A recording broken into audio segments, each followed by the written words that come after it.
নমস্কার, দেখছেন খেতে প্রান্তরে, আমি পায়েল। এই যে লম্বা লম্বা গাছগুলোর মধ্যে আমি দাঁড়িয়ে রয়েছি, এগুলো কি গাছ চিনতে পারছেন? ভুট্টা ক্ষেতের মধ্যে আজ আমি দাঁড়িয়ে, কারণ পশ্চিমবঙ্গের ক্ষেত্রে ভুট্টা চাষ এখন বলতে পারি যে একটা উদীয়মান চাষ।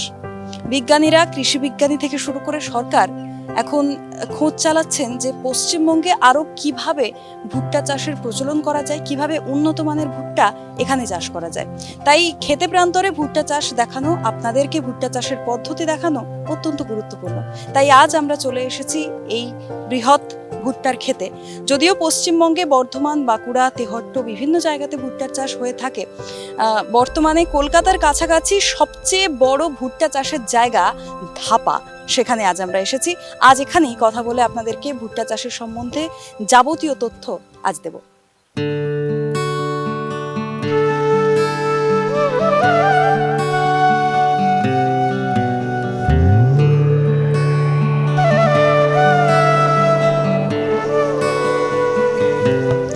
ভুট্টা চাষের পদ্ধতি, পরিচর্যা, লাভ, ক্ষতি সবকিছু নিয়েই আজ কথা বলবো। আমাদের সাথে রয়েছেন দাদা, আপনার নাম? আমার নাম শান্তি বাগ।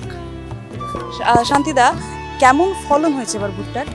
ভুট্টার ফলন ভালো আছে। গত কয়েক বছর ধরে ওয়েদার প্রচণ্ড খারাপ চলছে, কেননা কখন অত্যাধিক গরমের জন্য ভুট্টা নষ্ট হয়ে যাচ্ছে। এবছরও গরম আছে, মাঝে মাঝে হালকা হালকা বৃষ্টি আসছে, কিন্তু ওয়েদার বৃষ্টির চাইতে বেশি মেঘলা করে ওয়েদারটাকে নষ্ট করে দিচ্ছে।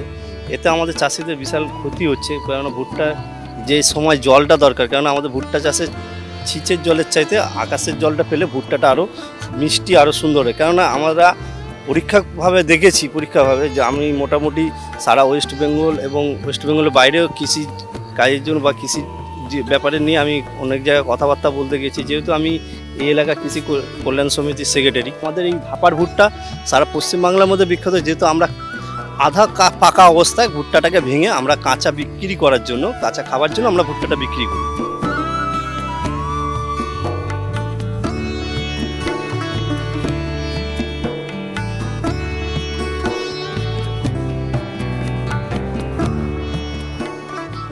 এই মাটিটাকে আমরা প্রথমে মাটিটাকে কুপানো হয়েছিল, এরপরে এখান থেকে আমরা কাঁটা দিয়ে মাটিটাকে পুরো নরম ঝুরঝুরে করে নেওয়া হচ্ছে। কিন্তু আমরা অপেক্ষা ছিলাম যে একটা বৃষ্টি হওয়ার জন্য, মাটিটাকে কোদাল দিয়ে কোপ দেওয়ার পর, কিন্তু বৃষ্টি কালকে হওয়ার দেখা দিয়েছিল সন্ধ্যের পরে রাতের দিকে, কিন্তু বৃষ্টি আর হলো না। আমাদেরকে এইটা দিয়ে একটা কাঁটা মতন কোদাল আছে, দেখছেন আমাদের চাষি ভাইরাই করছেন, উনি ওই কাঁটা দিয়ে আমরা মাটিটাকে প্লেন করছি, মাটিটাকে ঝুরঝুরে করছি। এর উপরে আমরা ওখানে আমাদের কাকিমারা আছেন, ওনারা ভুট্টা দানা মাথা দিচ্ছেন। হ্যাঁ, তো ওইভাবে আমরা ভুট্টা দানা রোপণ করছি। এরপরে আমরা এই জমিতে আবার জল দেবো ছিচ দিয়ে। এই নালা সিস্টেম করা আছে, এই নালা থেকে জল আসে, এই নালা থেকে জল এসে পর নালা এইভাবে জল যাবে। জমির একাংশ জায়গায় দেখতে পাচ্ছি যে এরম ভাবে মাটি ভাঙা কিংবা মাটির হাঁড়ি ভাঙা এগুলো রয়েছে। এটা হচ্ছে আগে এখানে পুরো এই যে অঞ্চলগুলো জলাশয় ছিল। তারপরে এখানে আস্তে আস্তে ব্রিটিশ সরকারের আমল থেকে এখানে ময়লা, যত কলকাতার ময়লা এখানে পড়তো, পড়ে পড়ে পড়ে পড়ে আমরা এটাকে আরও সুন্দর থেকে সুন্দরতরভাবে গুছিয়ে রেখেছি চাষাবাদ করে। এই জন্যই মাটি খুঁড়লে এখনো সেই ধ্বংসাবশেষ বেরোচ্ছে। এখানে মাটির ভাঁড়ের ভাঙা, এছাড়া কয়লা, ছোট ছোট স্টোন, পাথর সব কিছু এখানে পাবেন, ইট ভাঙা সব কিছু। জমির উর্বরতাতে কোনো সমস্যা হয় না? দেখুন, তখন তো ধাপার যত ময়লা তখন পড়তো, তখন উর্বর ক্ষমতা ভালো ছিল। কিন্তু এখন ধাপার ময়লার সাথে মানে কলকাতার যত ময়লা, সব ময়লাতে ম্যাক্সিমামটা প্লাস্টিকে ভরে গেছে। তো ওই ময়লা এখন আমরা আর এখানে ফেলতে পারি না। তো এখন আমাদেরকে রাসায়নিক সারের উপর নির্ভরশীল করতে হবে। আগে রাসায়নিক সার আমাদের দিতে লাগতো না, জৈব সারেই এই চাষটা আরও, তখন এই ভুট্টাটা হতো না, তখন আমরা দেশি ভুট্টা চাষ করতাম, সেই ভুট্টার টেস্টেই আলাদা ছিল। এখন আর ওই ভুট্টা চাষ আর হয় না। ধাপার ভুট্টা ক্ষেতের ভুট্টা সারা পশ্চিমবঙ্গে বিখ্যাত আমরা জানি, এবং এখানেই দেখলেন কতটা প্রতিকূলতার সাথে চাষ হচ্ছে, যেখানে মাটির উর্বরতা শক্তি নেই কিংবা মাটিতে এতটা ভেজাল রয়েছে। তাহলে যে কোনো ক্ষেত্রেই যতটাই প্রতিকূলতা থাক না কেন, চাষের সঠিক পদ্ধতি জানা থাকলে চাষটা ভালো হবে। সেই পদ্ধতি জানাতে আজ আমরা এসেছি। এখান থেকে উঠে গিয়ে এবার আমরা দেখাবো যে ভুট্টার বীজ কিভাবে পোতা হচ্ছে মাটিতে। চলুন।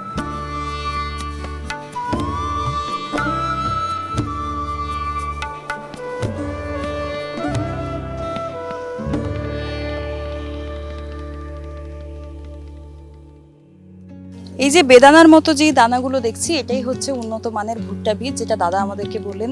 এবার এখানে কিছুজন আছেন যারা এই বীজটা এবার এখানে রোপণ করছেন, তাদের সাথে একটু কথা বলে নেবো যে কোন পদ্ধতিতে তারা এটা করছেন আর এই বীজ রোপণ করার পর তারপর কি কি পরিচর্যা করতে হয়। দিদি, কাজ কত দূর? কাজ এই তো হচ্ছে। বাবা, তুমি যা তাড়াতাড়ি কাজ করছো। তা এই দানা কয় ইঞ্চি অন্তর দিচ্ছ? ওই 2 হাত 3 হাত ছাড়া ছাড়া। হুম, তো সকাল থেকে কাজ শুরু করেছো? হুম, সকাল থেকে কাজ শুরু। এইটা ক বিঘা জমি এটাতে দেবে তুমি? 1 বিঘে জমি। 2 কেজি দানা বা 1 প্যাকেট দানা দিয়ে তোমার 1 বিঘা জমিতে ভুট্টা চাষ হয়ে যাচ্ছে। হুম হুম 2 কিলো দানা লাগবে। হ্যাঁ, 1 বিঘে জমিতে 2 কিলো দানা লাগবে। এই যে দানা দেওয়ার পর এখানে তারপর তো মাটিতে এখন জল নেই, তবে জল দিতে হবে। মেশিন ওই তো লালা করা আছে, জল দেবে। তারপর কতদিন পর গাছ উঠবে? গাছ উঠবে হয়তো 10 দিন লেগে যায় কি 15 দিন লেগে যায়।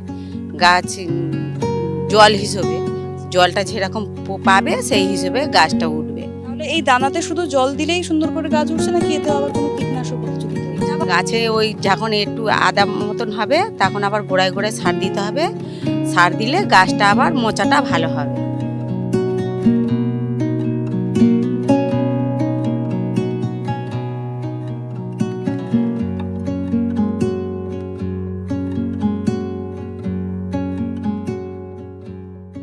যে পদ্ধতিতে দেখালাম যে বীজ বপন হচ্ছে, তারপর মাত্র 90 দিনের মাথায় এইভাবে আপনার ক্ষেত তৈরি হয়ে যাবে, যেখানে ভুট্টা ইতিমধ্যেই চলে এসেছে।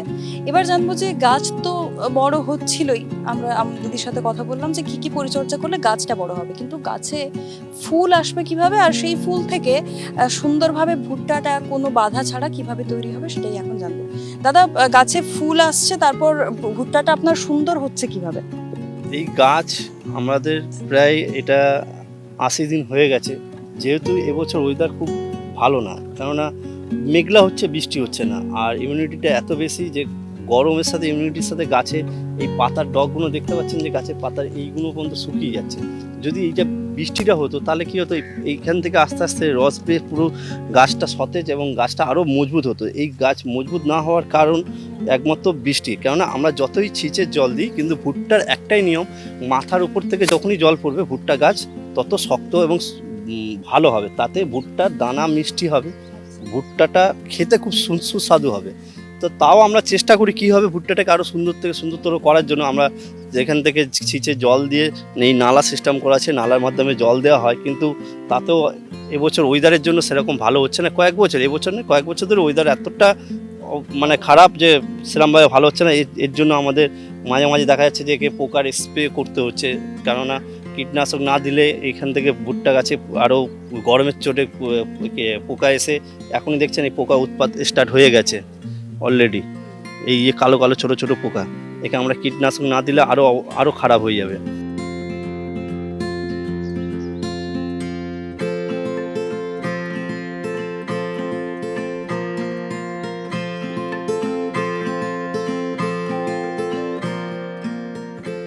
এবছর প্রকৃতির যেন কোনো দয়া পাচ্ছে না ভুট্টা চাষিরা। তা এইবার এত প্রতিকূলতা এড়িয়ে চাষ তো হচ্ছে, ফসল যেভাবেই হোক বাড়ি তো যাবে, কিন্তু এই ফসল বিক্রি করে লাভ কেমন হবে?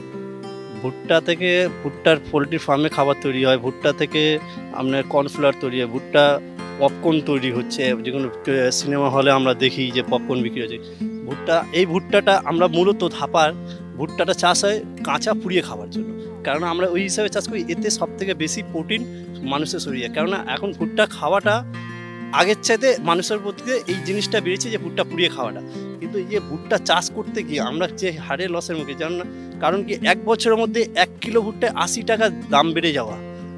যেহেতু আমাদের সরকার কোনো কিছুতে দানাতে না সারে না কিছুতে সাবসিডি দিচ্ছেই না।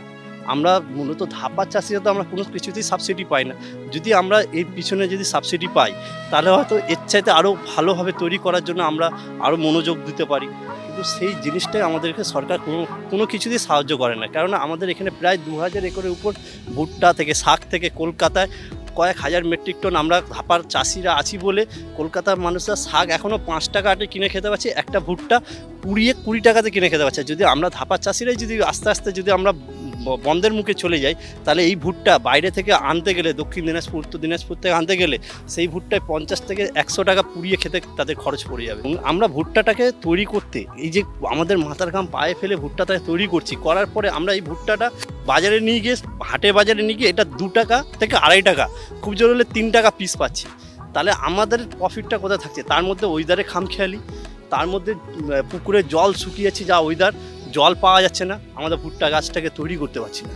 হ্যাঁ, এই ভুট্টাটা যদি আমরা দাম পাই, মোটামুটি মিনিমাম 5 টাকা পিস যদি আমরা পাইকারি পাই, তবে 1 বিঘা ভুট্টা মানে তৈরি হয় প্রায় 6000, 2 টাকা থেকে 3 টাকা, এর বেশি চাষিরা পায় না। তাহলে কোথায় যাবে? এইটাকে আগে সরকারকে দেখা দরকার আছে।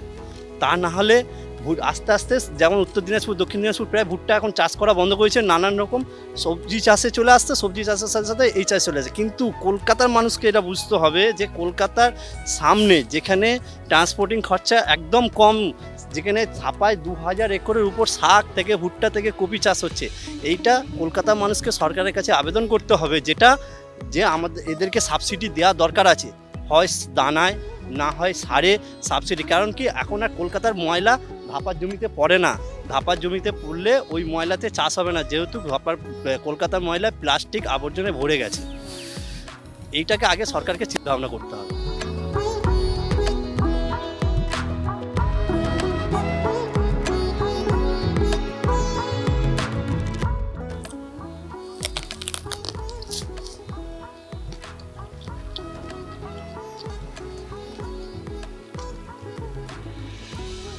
কি অতুলনীয় স্বাদ, আমি সত্যি বলছি, মানে এত ভুট্টা খেয়েছি ছোট থেকে, এত ফ্রেশ ভুট্টা আর এত স্বাদওয়ালা ভুট্টা আমি এই প্রথমবার খেলাম। কারণ ক্ষেতের সবজি বলে তো একটা কথা আছে, কিন্তু সব কিছুর পরেও এটা ভেবে খারাপ লাগা যে এত সুন্দর ভুট্টা যারা চাষ করছেন তারা মাত্র 2 টাকা পাচ্ছেন এই ভুট্টার বিনিময়ে। মানা যায়? আমরা তো 30 টাকা 40 টাকা এভাবেই কিনে খাই, যদি একটু নরম হয় তাহলে তো ওটার দাম আবার 50 টাকাও হয়ে যায়। কিন্তু যারা ফলাচ্ছেন তারা যদি মাত্র 2 টাকা কিংবা 3 টাকা পান, তাহলে তো স্বাভাবিকভাবেই চাষিরা আর চাইবেন না ভুট্টা চাষ করতে, যার জন্য কিন্তু দিন দিন বিলুপ্তের পথে যাচ্ছে এই ভুট্টা চাষ। যদিও আমি প্রথমেই বললাম যে কৃষি বিজ্ঞানীরা এবং সরকার চেষ্টা করছেন এই চাষটাকে আরও যাতে প্রচলিত করে তোলা যায়, কিন্তু সেই অনুযায়ী যদি গুরুত্বপূর্ণ পদক্ষেপ না নেওয়া হয়, তাহলে তো চাষিদের পকেটে টাকা না এলে তারা তো চাষটা অবশ্যই করতে চাইবেন না। ধাপাতে এই চাষটা হচ্ছে বর্তমানে, কিন্তু কতদিন হবে তা আমরা জানি না, কারণ চাষিদের গলায় এমনিতেই আমরা আক্ষেপের সুর শুনলাম। ক্যামেরায় সুরজিতের সঙ্গে পায়েল রায়, দেখছেন ক্যালকাটা নিউজ।